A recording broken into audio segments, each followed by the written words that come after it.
Hey guys, Marissa at KitchenTableStamper.com.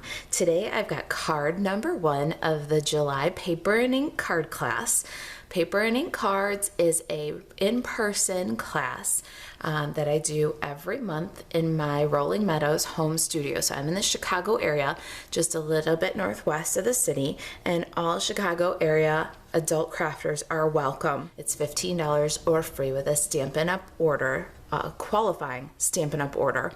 If you don't live locally, that's fine. Don't worry about it. You can still join us for paper and ink cards. And how you do that is by placing a $50 order at marisaalvarez.stampinup.net using the host code. Every month I offer a new host code. And if you use the host code and you order $50 before tax and shipping, make sure your mailing address on your Stampin' Up profile is good. And you'll get the class automatically, or the class kits automatically sent to your mailing address when I close the host code. So it's pretty simple. marisaalvarez.stampinup.net, place your $50 order, get the kits for the card class delivered right to your door via USPS first class mail automatically when I close the host code. All right, so class here locally is July 29th. At 6:30 p.m. and you can email me, Marissa at KitchenTableStamper.com for more details or to RSVP.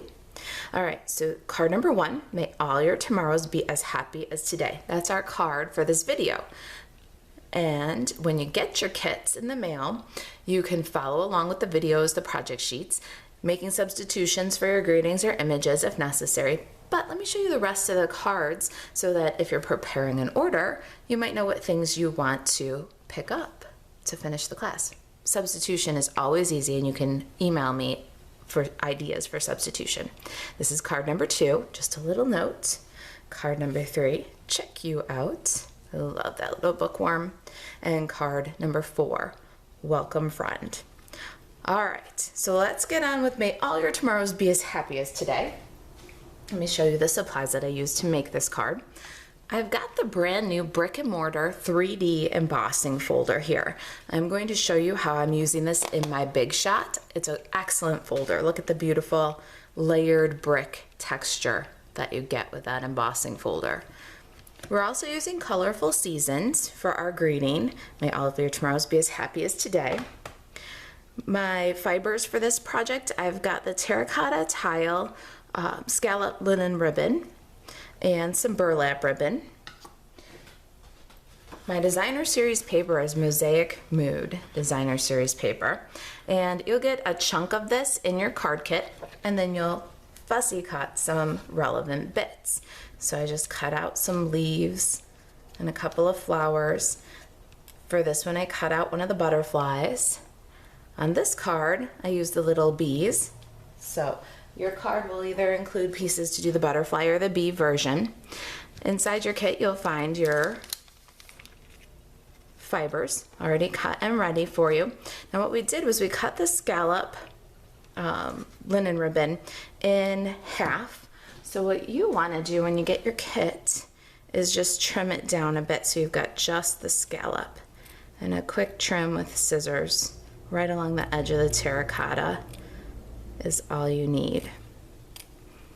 Now if you want to keep this little linen strip and use it for something else, it is very useful.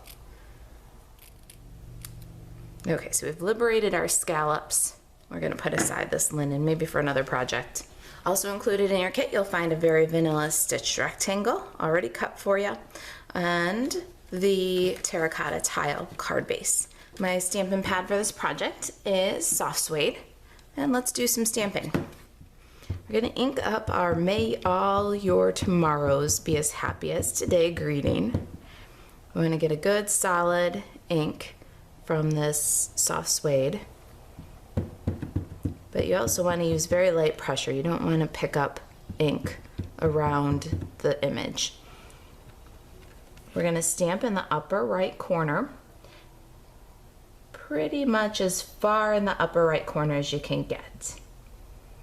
Now if you've got bees, you might want to budget over just a little bit, but for the butterfly version, you really want to get it in the upper right corner.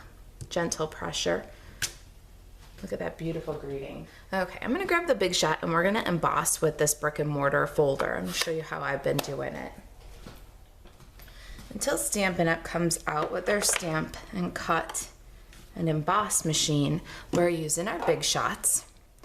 And the 3D folders, the new ones, are a little bit thinner than the old 3D folders. So it's causing some issues with the sandwich. So there is a plate available, an adapter plate that you can purchase for $10. And I probably will on one of my orders when I remember to do it, because I'll be using my Big Shot for a while until they come out with a new Stampin' Up machine. And I'm not rushing that. Stampin' Up will come out with a new machine when it's got the best possible machine for us. And I'm looking forward to that when it happens. But in the meantime, to make these awesome folders work with our Big Shots, you can purchase the plate. I'll put the item number in the description and on the blog, or you can go ahead and grab cardstock. Now I have cardstock that looks like a paper bag, and I got it from an office supply store. It's a kind of heavy cardstock, but I use this to make templates for boxes and stuff. It looks like a paper bag, and so when I make a template, I put all the notes about the measurements and stuff. And when I see this cardstock laying around, I know, oh, that's a template. I need to file that. I can't lose that. And so that's what I did here. Is I took this kind of thick cardstock. It's probably okay to use your Stampin' Up stuff. It's about as thick as that is, and I folded 3 of them in half. So there's 6 layers of cardstock there, and I'm gonna add my folder over the top of that. And you'll see I've got my bricks. They're oriented in the horizontal position, and the back of the card is out the back of the machine. I'm going to take a cutting pad and I'm going to put that over the top of this sandwich. And then I'm going to run it through my Big Shot. Now every Big Shot is calibrated a little bit differently, so you might want to start with 2 8.5 by 11 cardstock folded in half, and then try a third if you want a deeper impression, because your machine might be calibrated a little bit different than mine. And you'll see that when I take this out of the machine, it was tight enough but not too tight. It went through easily, and look at that brick impression. So it's a pretty easy fix. The absolute easy button is to just grab the adapter plate, but if you're like me, you might keep forgetting to order it. All right, so there's our brick background on the terracotta tile cardstock. It's absolutely gorgeous. It's kind of sad to cover it up as much as we're going to, but that's okay. It's a beautiful detail. Okay. May all your tomorrows be as happy as today. Let's grab some snail adhesive and get that adhered to the card base. Now we're gonna put this off center in the upper right hand corner. What we want is about 1/4 to 3/8 of an inch margin across the top and the right side, and then make sure it's level. Then next up, I'm gonna grab my tear and tape adhesive. I'm going to kind of audition my burlap, and I'm going to recut an angle on one end here. All right, I'm pretty happy with that position. So I'm going to take my tear and tape and just run from off the edge right along the stitches to about 1 inch from the edge of the Very Vanilla, and then we'll peel that off and adhere our burlap trim. Now I've already gone ahead and fussy cut the bits from my designer series paper. I've got a little butterfly, a couple of flowers, and you'll have a chunk in there where you can do the same, where you can cut out the relevant pieces. I'm gonna take my larger flower and a couple of Stampin' Dimensionals and put them on the back here. This flower is gonna be bumped up.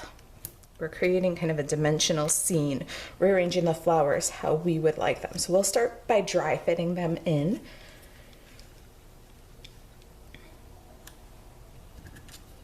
Your leaves, you'll notice mine aren't 2 complete leaves. This is from the edge of the paper. It's all I'll need. So I'm gonna just arrange those underneath. Can use the ribbon edge there for that if I want to.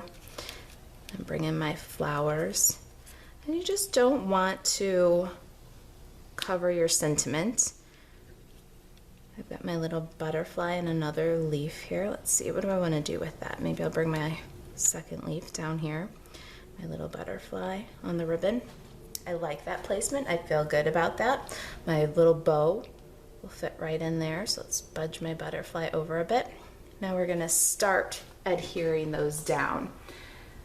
So for the little butterfly, I'm happy where that's placed, and I like its wings kind of folded up like that. Do you see? So I'm going to pick up a mini glue dot on the butterfly's body and pop it in on the ribbon. See? All right, then I'm gonna grab my multi-purpose liquid glue here, and I'm going to hold down my larger flower and grab my smaller, add a little multi-purpose liquid glue on back, and then put that back in where it was dry fitted.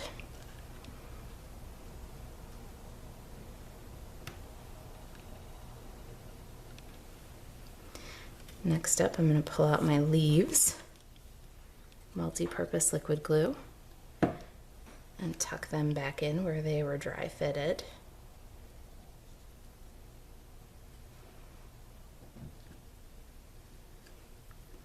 Then this little green leaf right here, multi-purpose liquid glue also. Put my top flower back where I want it to be. Add in the leaf, and I'm going to peel and stick this larger flower. Bring it all together. Got my little scallop ribbon now. I want to tie my scallop so that it's terracotta tile all on the front end. So we got a single-sided ribbon here. What I'm going to do is start with my scallops down, and I'm going to begin my first loop. I'm going to come up from behind over the top, then tuck the scallops through so you see we're back to the terracotta. Then I'm going to twist the second tail so that it's got terracotta tails and loops, holding the center of the ribbon. I'll give it a little finesse, adjust the size of the loops. And then we're going to turn over that edge, that terracotta tile side on the tail again. Now, the ribbon might shred a little bit as you're tying it up, so you can trim away any of the linen threads that have kind of shred from the terracotta. Okay, once we've cleaned up any of the little shredded linen threads that have come off of there, then we'll cut the tails, give a little angle cut, and then decide where we want that. I like that, but this tail's still a little long. We're going to adhere the bow with a little mini glow dot.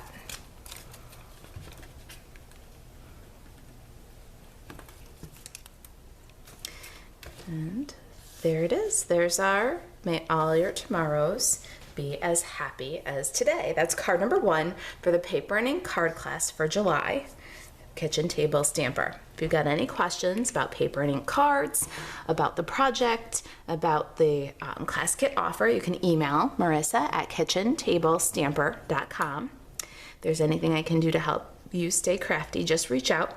And you can shop 24/7 for Stampin' Up supplies at marisaalvarez.stampinup.net. All right, guys, I hope you enjoyed the card. Thanks for watching.